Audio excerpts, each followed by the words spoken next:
As we come into the realization that we cannot keep doing business as usual, let's look at how we can translate that into a love-based leadership model. In my book, Love-Based Leadership, Transform Your Life with Meaning and Abundance, I present a very simple yet profound way to lead based on 3 pillars: love of self, love of source, and love of others.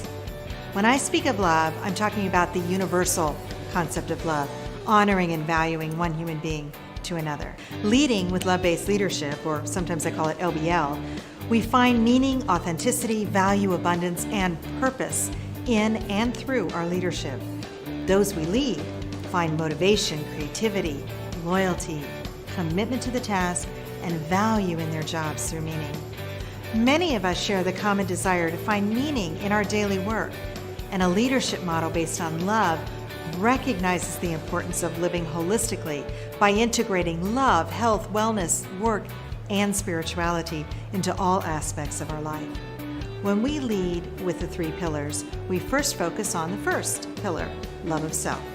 And this is not an egoic love, but rather one where we honor, care for, and respect ourselves.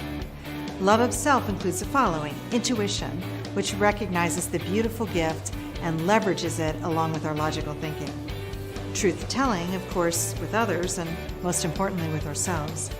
Truth-receiving, when we love and honor ourselves, we don't let other people's non-truths come into play. Leverage the power of choice. This is one of my favorite aspects of love of self, is recognizing that we all and always have a choice.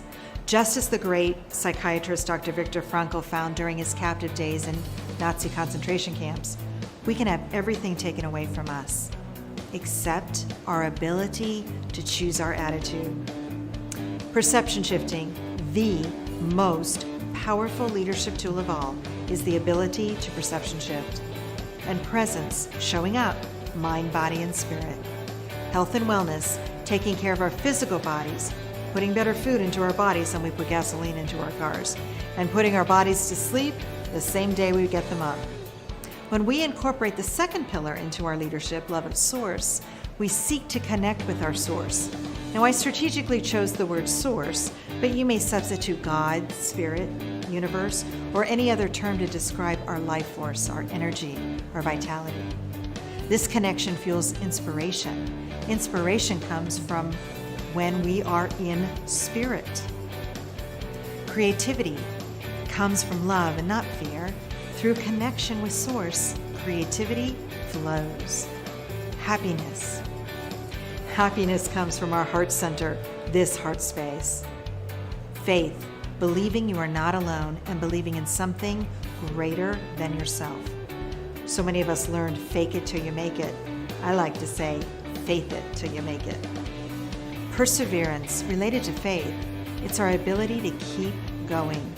Connection with source gives us the energy and the fuel to persevere. Peace and contentment are experienced through love of source. And love, again, this is the space of our heart center.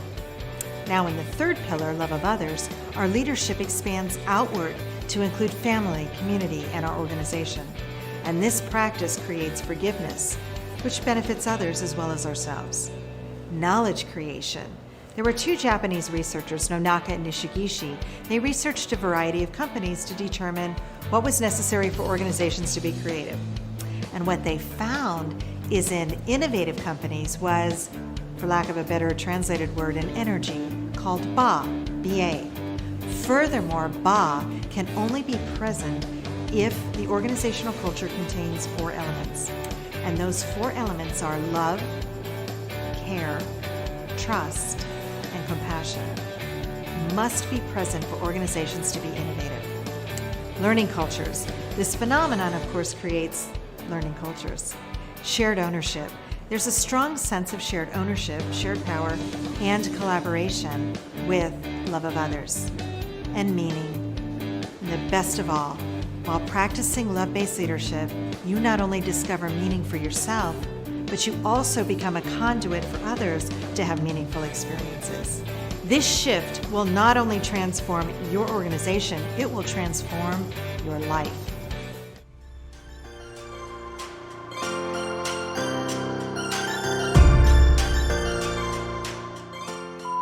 As we come into the realization that we cannot keep doing business as usual for a variety of reasons, I cannot say that to save my life. I'll just eliminate that.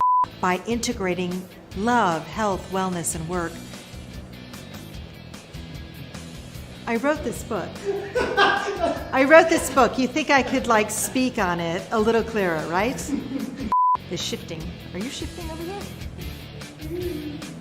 This shift will not only transform your organization. Are you laughing again? Again with the laughter.